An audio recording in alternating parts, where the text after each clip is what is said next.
pessoal do Dudu Bananinha resolveu falar sobre modelos de enfrentamento ao coronavírus, né? Nosso embaixador, nosso interno embaixapeiro, nosso playboy fã de forfã, resolveu fazer uma live com um grande especialista na área também, o empresário e eterno playboy Álvaro Garneiro. E é em cima dessa discussão, desse debate aprofundado, que eu vou tratar da mentalidade deste, que é um dos homens, infelizmente, mais poderosos do Brasil.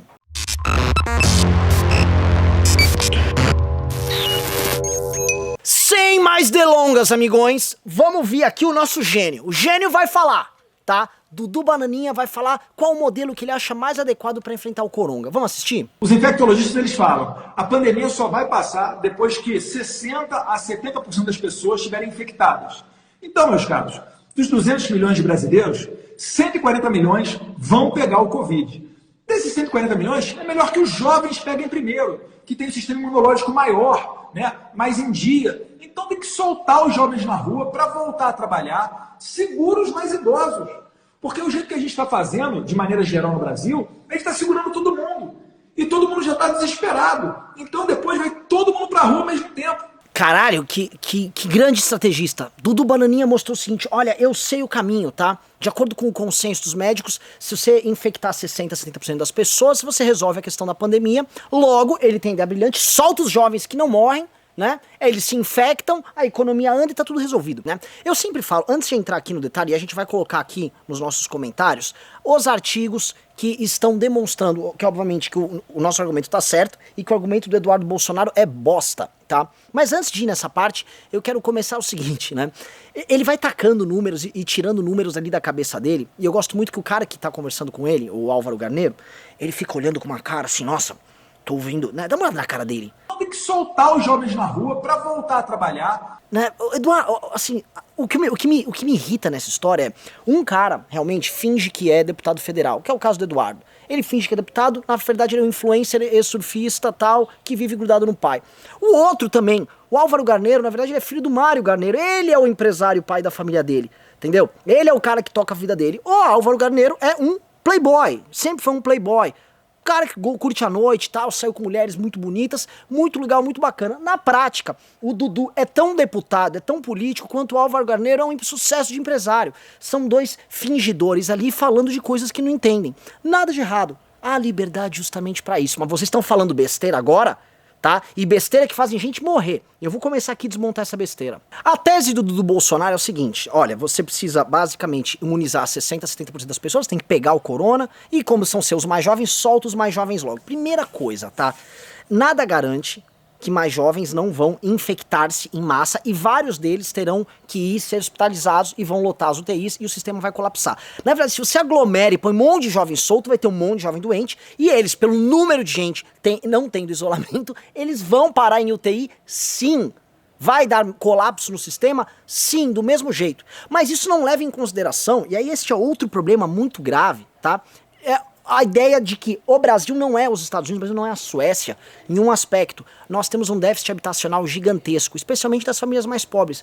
A avó mora com o filho, a avó mora com o neto, todo mundo convive junto no mesmo lugar, com muito poucos cômodos nas casas, saneamento básico baixíssimo. A capacidade que nós temos de infectar os mais velhos ali é gigantesca. Uma ausência total e completa de noção da realidade, por parte do Eduardo Bolsonaro, da realidade do Brasil, e também uma falta completa de empatia, porque na prática é, solta essa galera ali, eu sei que vai morrer uma galerinha, e você vai falar, não, Renan, ele não falou isso, eu falei, eu vou demonstrar o espírito disso no final, calma um pouquinho.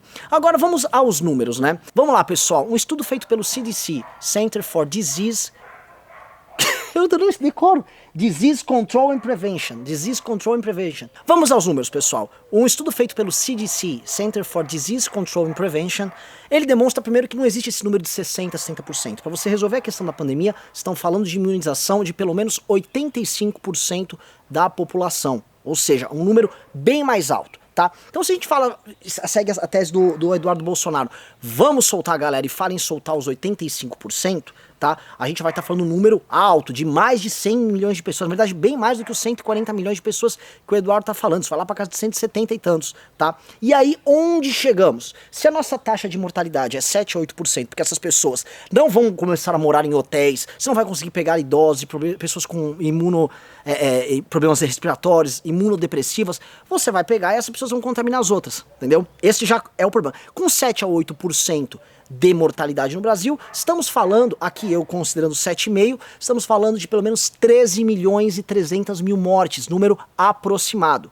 tá? Esse é o número caso o plano de Eduardo Bolsonaro seja levado à frente. Alguns países tentaram fazer isso. A Inglaterra tentou, e o legado que ela teve é por bastante tempo a Inglaterra foi o segundo país no mundo com o maior número de mortes diárias por conta do coronavírus, tá? Precaram e pararam essa estratégia. A Suécia é disparado o país, dentre os escandinavos, aquela norte da Europa, lugar cheio de loira, neve e tal, foi o país que mais sofreu. O número de mortes por milhão de habitantes na Suécia é maior do que todos os outros. Por quê? Porque deu errado essa estratégia, e essa estratégia gera um número maior de mortes e termina no final, veja só, fazendo a pandemia se espalhar e a economia se reabrir mais tarde. É pior para a vida humana e pior para a economia.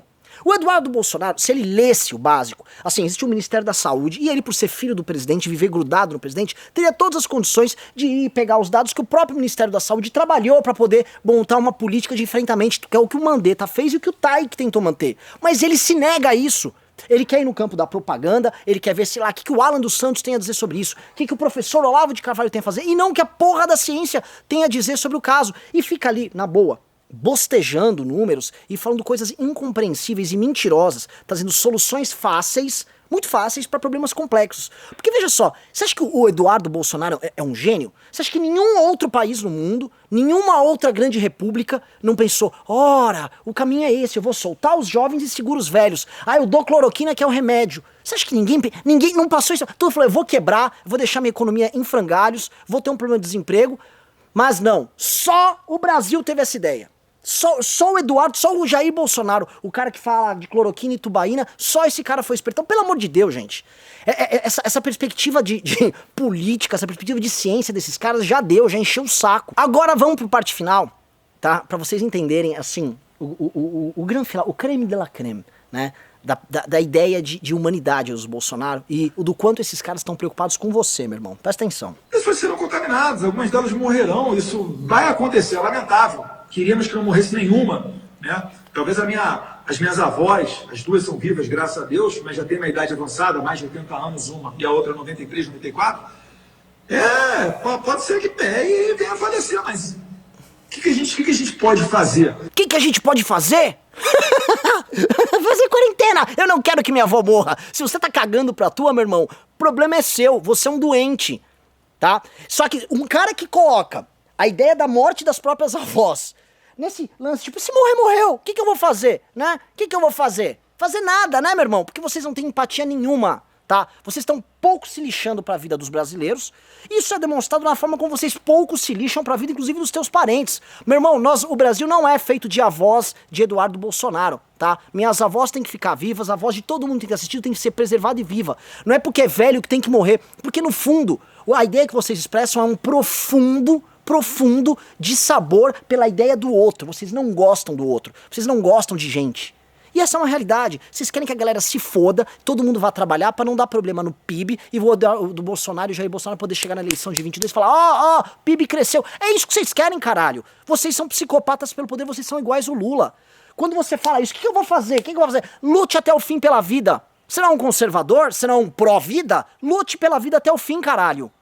Fica falando isso, e fica o outro lá assistindo o Álvaro Garneiro, nossa, né, deve estar pensando qual balada eu vou depois. Pelo amor de Deus, gente, tá? Este é o filho do presidente, com mais um tipo de comportamento totalmente psicopático, e falando pros outros como se isso fosse a coisa mais normal do mundo. Não é, tá? Combatam esta gente.